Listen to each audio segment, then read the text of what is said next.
What's up, YouTube? Untitled Barbecue back with you again. I got a request to talk about and show off the Gabby grills attachment for the Jumbo Joe.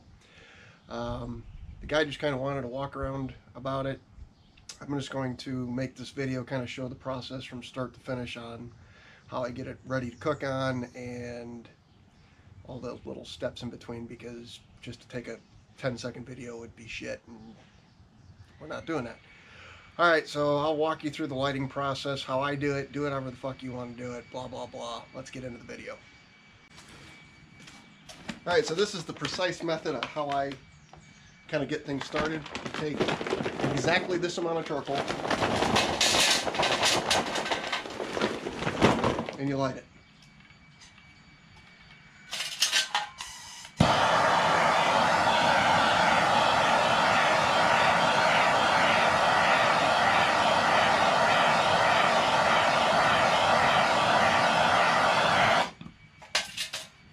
Get you a torch.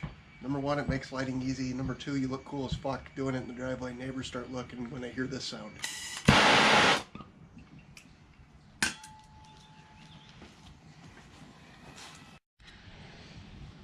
Alright, as you can see, I've got most everything cleaned up from the previous cook. You'll notice that my charcoal grate is upside down because over time it's going to warp because you have really hot fires having a wood fire in there, so that's going to be something to think about. Also, if you got some fucking fancy 1970s avocado model, I don't know if they made it in the Jumbo Joe. If you're one of them aficionados and I'm wrong, feel free to leave a comment. But anyways, you're not going to want to cook with this thing in there because you have really hot fires and you're gonna fucking warp and crack shit, whatever. Other thing I recommend is get a 9-inch pie pan and set it underneath here so that you can get ash easily out of this thing, because you're gonna make a lot of ash and you can slide this thing out, dump it, and you're good to go. All right, so this is the wood I typically use, Kingsford. I pick it up at Home Depot. Most of the pieces in general are decent size to work with, not too big. Every once in a while you get a behemoth like this.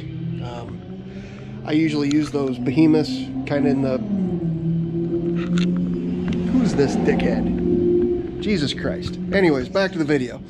I use these behemoths kind of... I'll throw it on top of the charcoal and get a good base going, and then I'll start adding the smaller pieces as needed. Alright, as you can see, our charcoal is exactly at this place. This is exactly when you want to pull it. You guys can pull measurements and do it yourself. I just kind of do it by eye. Alright, you're going to drop it in this pattern exactly like this, right there.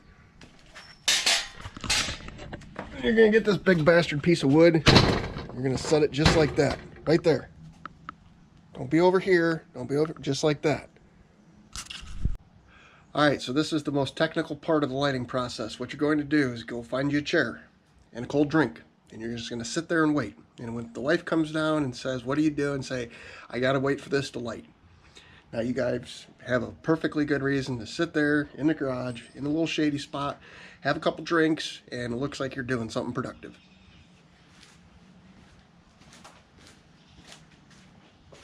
Cheers, big ears. Alright, as you can see, our wood's lit. We're gonna get this thing up on here. What I like to do is basically just let this thing set, get hot, and then I'll clean off whatever remnants from the last cook are there while this thing continues to burn down. Alright, a couple things I wanted to cover. I've got my Joe on this Weber table, which they don't make anymore. You might try looking at an Ace Hardware if you're looking for one, but I would definitely put this thing up on a picnic table if I was taking this camping or whatever, or else you're going to be bending over like a peasant. Other thing, if it gets real windy, I don't normally keep the lid back there, but the side of this grill I'm standing on is my garage, and you've got open fire. You've got ashes and stuff blowing out. That lid makes it very helpful. So, just something to think about. Alright, looks like the last supper has about been turned into carbon on the grate. We'll get it brushed off and get moving. Alright, we're starting to get where things are starting to fall apart. That's about where I like to start adding in some smaller new pieces of wood. once those kind of get the fire, I'm going to throw some chicken on here and we'll be ready to rock. Alright, well apparently homeboy's having a conversation with the neighbors, so excuse that, but a good fire here. We're going to put some chicken on. These are breasts. I hate cooking breasts, but Mrs. Hobo wanted breasts, so what Mrs. Hobo wants, Mrs. Hobo gets. We'll put the thicker side towards the fire best we can. We'll probably move these around quite a bit. Once this fire dies down, I'll move it more towards the center. Alright, so this is how about the fire I like to cook. Just took a measurement where we're at about 300 degrees at the great temperature here. Flip the chicken over, put it down there in the middle. It's about what we like to try to maintain. Obviously, when you add a new chunk of wood, you're going to get a little hotter. Alright, here's the greatest thing about the Gabby grills. You can do this. Which, hang on. Do it from this direction and not blind you with the sun. You can look underneath and you can see if your food's burning. It's great. Alright, little chicken update. We are 26 minutes in. We're both sitting right at 120 degrees. Gonna flip them over here again soon, and then when we get to probably about 155, I'm gonna dump them. Let me rephrase that. We're gonna lower the grate down and kind of get some better color on these things. Flip them, take them off. She can eat them. I'm gonna make something else.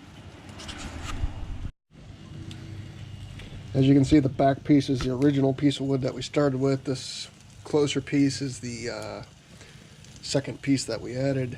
That should get us through the cook plenty. That's it. Let's see how our thighs or breasts are doing. 132.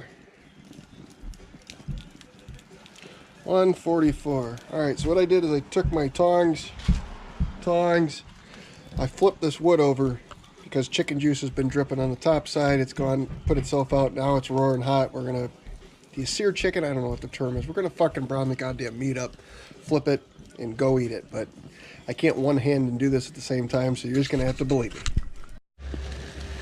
Here we go, getting some nice color, fire. That chicken's dancing a little bit. They both are. It's kind of cute. All right, this guy needs a minute. This guy's right at 162. I'm taking this upstairs to feed her.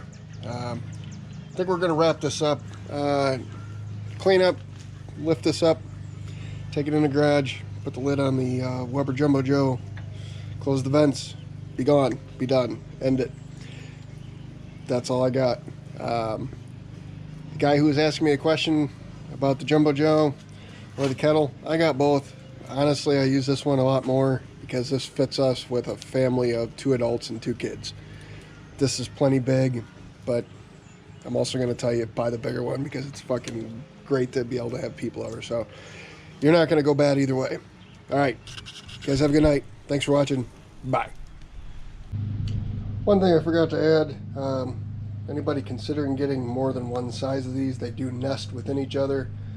Smoky Joe fits just inside the Jumbo Joe ring here, but it's on loan. Southern Indiana, Northern Kentucky. And we'll see it soon here in a few months. All right, now let's finish this. Goodbye.